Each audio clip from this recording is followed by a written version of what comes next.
Hi.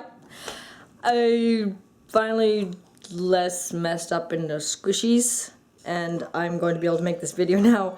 The last few weeks have been pretty shit, and that's a bird in the background screaming like banshee. Sorry. I did cover her, I'm sorry. Yes, the last 2 weeks I've been posting a lot about it on, mostly on Tumblr and some on Facebook.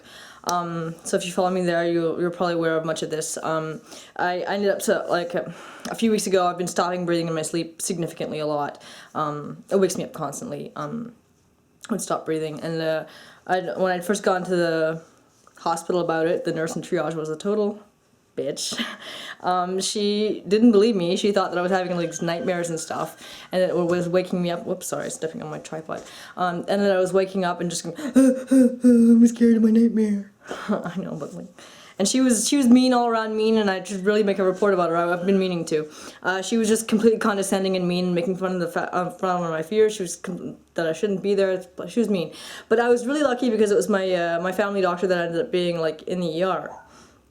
I went to the ER because, despite having a family doctor, because he's only there in his clinic twice a week. Anyways, so he figured it was probably sleep apnea, and he gave me these weird pumps for like asthma, despite the fact that I didn't have asthma for while I was sleeping. And I had problems breathing during the day. It's kind of asthma-like. It wasn't asthma, I'm pretty sure. Like, I didn't do any tests, but I'm just on asthma. I just had problems breathing. I would get confused and blah, and but I got weak. I had to be helped to walk around sometimes because I wasn't regenerating at night, and the degree to which it was awful. Like, I was just waking up like 30 times a night, just and sometimes I would wake up and I still couldn't breathe. Holy mother. Anyways, it was pretty scary. It was really scary. I had a theory it could be my Topamax for my migraines. I thought that was really stupid. It's stupid, Melissa, because there's no mention of that kind of effect on the side effects list when I looked it up. So that's stupid, but I ended up mentioning it to another doctor when I'd gone in, and he said, you know, that's more likely because sleep apnea isn't likely in my case. I'm not overweight, and I don't smoke, and you know, I don't fit the criteria for someone who would have sleep apnea. And anyway, so he thought that's most likely it. So we stopped that, put him on another med, and there's where the next drama starts. Where like a few days ago, and stupid bird is squealing in the background, and ooh. Gosh, where are my thoughts again? Meds. I ended up feeling like I was high when I wasn't high. Like, I can recognize high because, like, I don't really take drugs. I take meds. And I know what it feels like when I would take my meds at night to sleep, and I would feel like completely knocked out, zombie-like. And I felt like I was high from taking my meds when I hadn't taken my meds. I hadn't taken anything. And so I was like, I felt like I was high, my hands were tingling, and my arms, all of my arms, and I was just like, they were tingling. I was like, is this possibly like a side effect of like a withdrawal? And so I called 811, which is sort of like 911, but it's like advice from nurses. And so I wanted to know, is this withdrawal? And the guy was pretty concerned because, I'm out of breath now. He was pretty concerned because of how confused I was. I wasn't making sense. I was taking a long time to think about everything, pretty much, and I thought I was in my old town. He told me when he suggested I go to the hospital, I was thinking, oh, I just have to walk down the street, and it wasn't true because I haven't lived there for years. I live in a completely different city. I haven't lived there for years. I was very, very confused, and I got to so I took a taxi because it was like 1:30 in the morning. I didn't have anyone to take me. I took a taxi, and triage nurse thought I was high. I explained I wasn't high. Wasn't high, and it's hot. Boschmoy.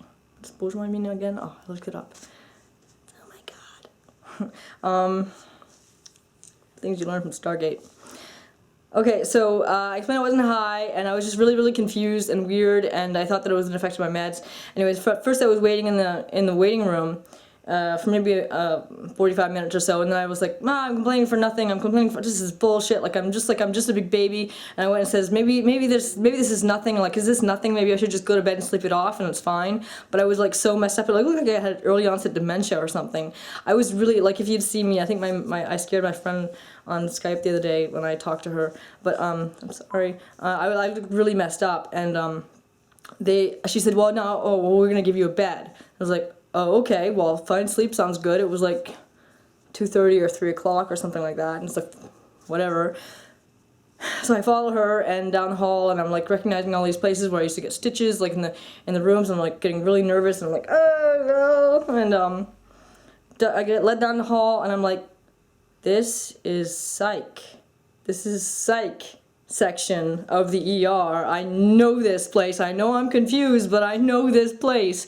And I was just like, is this psych? And she's like, yes. And I'm like, am I psychiatric? I was like, she says, no, well, we don't know because we're confused, we can't tell. And I was like, am I psychiatric? And anyway, so she just couldn't leave me alone in my state, like that I had to be watched. And the guard recognized me from back in my self-harm days, and I was like, and he's like wanted me to give a greater amount of watching. Like he didn't want to have me in the hall outside of it to be watched. He wanted me in there where he could like scrutinize me and with my self-harming bad person, and it was very stressful. I sorry, I had to convince them that it wasn't true. And she tried to take my underwear, my bra, so that I wouldn't hurt myself. And I was pretty much in tears and just like, please don't. Like, I'm not that person anymore. I said I refused. I said no. I'm not giving it to you. It says I'm not that person anymore. And I haven't self-harmed in a year and a half. I don't starve myself. I don't hurt myself. I'm not suicidal. I'm not here for that. And I showed her the scars on my wrist. I said they're white. They're pale. And then I showed the ones on my leg, and it says, you know, they're just scars. I don't cut myself anymore.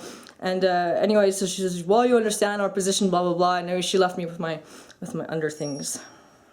And I was just very thrown for a loop because I was in psych, and it made me very, very, very, very, very nervous. And like, am I psychiatric? Am I psychiatric? I can't be psychiatric. I can't be psychiatric. I don't have some new condition that I didn't know about. This is bullshit. Like, this can't be true. And it made me very, very scared and nervous just having been put in psych. And so I have a cold lately in my throat. Anyways, so I stayed the night, and around noon the next day I saw the doctor, and she didn't really know much to do, and she ended up calling on the neurologist, the man who diagnosed me with Tourette syndrome. And at first it was this younger dude, probably an intern, who assessed me, and it's been a while, and I was very, very confused, and it was very hard to answer questions. And I was displaying an insane amount of OCD behaviors, counting, placing things a lot of counting and placing things, knocking on the floor. I would get on the floor and knock on the floor. I had a compulsion to knock on the floor. And they kept telling me to stop, to get up, can't stay there, and I said, I can't, I have to knock on the floor. And then when I was trying not to do that, I was like compensating by trying to place things, putting my position somewhere else. I was placing things on the desk, and like those 8 objects, I was like placing them exactly, like maybe some of them were exactly on the side, and anyways, it was just placed exactly how I wanted them. I was kept playing with it and playing with it, making sure it was exactly how I wanted it, and I was very fussy about it. And there was 2 glasses of water, and there was one that had 2 paper cups, and one was 1 paper cup, and for this that's uneven, so I had to get rid of the 1 paper cup from the 1 glass. There was both just one glass, and then level amounts of water, and it was just completely stupid. Anyways, by the time the neurologist gets there, the doctor, not the intern, well, they were together, and he just like grabs the glasses and puts them together further into the desk, and I was like, really, like at first it was just like a complete shock. I was like, why did he do that? Why? Like I was like, did he have to put something down? And I was just like really concerned looking at it. It was like it happened very fast, but like my reaction was just like, why did he do that? Why? It was just this kind of screaming in my head because I saw it was moved out of place, and it shouldn't have been. And I had to move it back, and I thought, if I move it back, will I offend him? And I was just really, really upset by the whole thing that he had moved it. And I put it back. I put them both back, and I spent some time making sure they were, level on each side and everything. Sorry. And I couldn't figure out why he did that, but when he left, after the interview, it was like 10 minutes later or 15 minutes later, I was looking at the glasses and I thought, oh, bullshit. Oh, gosh. Oh, boys, boy! Oh, that means, oh my god, I don't even call on God for orange juice. God, I've got it, I got orange juice. I'm sorry, I have a cold lately. It's a big cosmic joke to have a cold at the same time as all this. I'm a recovering cold addict. Okay, so I realized afterwards when he left, he did it to test me. He pulled a Grey's Anatomy on my ass. And, like, if you take up with Grey's Anatomy, there was Dr. Bailey now, she has OCD, and she didn't want to step down from her operations, and she didn't want to admit, blah, blah, blah, that she had this psychiatric condition. And, Dr. Hunt, the chief, comes in and says, Dr. Gray, could you move Dr. Bailey's whatever to the 1 inch to the side? And she's like, don't do it! And then she moves the thing to the side. And then they're like, okay, good Dr. Gray, could you move blood to 2 inches to the left or whatever? And I was pretty much, and she had to put it back. And it was pretty much testing her to see, if she would do it. Sorry. So when came back, so when, sorry, So when he'd left, afterwards I realized he pulled a Grey's Anatomy on my ass and he did it to test me. And I was like, that's why he did it. He moved it to see if I would put it back. And I did. I'm sorry, I did. I put it back. And I was just the whole time picking up my watch. I had to take up my watch off. I was like, oh, it's cutting off my circulation. I'm able to move it like that. It's cutting off my circulation. I had to put my watch there, so I'm picking up my watch. Randomly keep on picking up my watch, and I couldn't stop. I had to do it. I had to overly pick up my watch again and again, and sometimes count to 3. Say that if I said when he said OCD is TOC, tuck, like OCD is in French, TOC, tuck, 1 2 3, 3 letters, 1 2 3, and I was completely obsessed and picking up my watch over and over again, and anyways, in the end, it was decided that it was probably my new meds. After the other meds that were screwing with me, my new meds were screwing with me again. And so I was taking off of those and giving a new med, and they are awful too, and I will never take them again. But since last night was a day after I left the hospital. My head was clearing more, the fog was lifting, I seemed less like a dementia patient. Do you hear the bird? I don't know if she's too far away from the camera.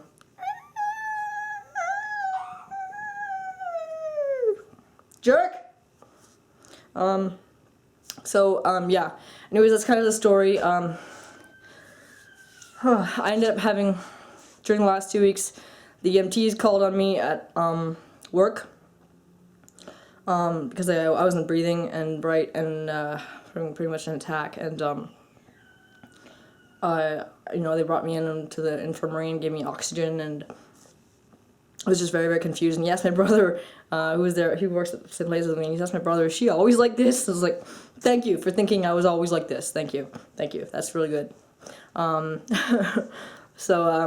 I ended up having my first Tourette's convulsion for the first time in like 6 months, despite the fact that I was wearing my bite splint. I was wearing it, but in the last few weeks, it wasn't as effective, I think, because of the high levels of anxiety and because